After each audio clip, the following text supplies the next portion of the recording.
ఒక ప్రశ్న వినివ్వండి.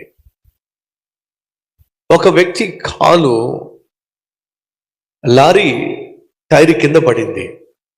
ఆ టైరు ముందుకెళ్ళినా బాగుంటుంది, లేదా వెనక్కి వెళ్ళినా బాగుంటుంది. కాలు మీదకి వచ్చి ఆగింది అనుకోండి, ఏమవుతుందో చెప్పండి? ఏమవుతుంది చెప్పండి? పచ్చడి. ఏమిటి? ఈరోజు మీ జీవితంలో కొంతమంది జీవితాలు అలాగే పచ్చడైపోతున్నాయి. టైర్ ముందుకెళ్ళినా బాగుండేది, టైర్ వెనక్కి వచ్చి ఆగినా బాగుండేది. మీదకి వచ్చి ఆగింది అనుకోండి, అంతకన్నా పెయిన్ ఏముంటుంది చెప్పండి?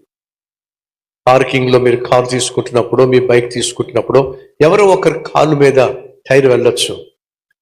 ఆ బైక్ ఒకవేళ మీ కారు, ఆ బైక్ టైరు మీ కాలు మీద నుంచి వెళ్ళిపోయింది అనుకోండి, నొప్పిగా ఉంటుంది కానీ కాస్త పర్వాలా. కానీ ఆ టైర్ వచ్చి మీ కాలు మీద ఆగింది అనుకోండి, అంతకంటే పెయిన్ ఏమి ఉంటుంది? సహోదరి సహోదరుడా, ప్రభు అంటున్నాడు, ఉంటే నువ్వు ఆత్మీయంగా ఉండు, లేదా పాపిష్టోడిగా ఉండు. ఆదివారం ఆత్మీయంగా ఉంటున్నావు, సోమవారం నుంచి శనివారం వరకు పాపిష్టోడిగా జీవిస్తున్నావు.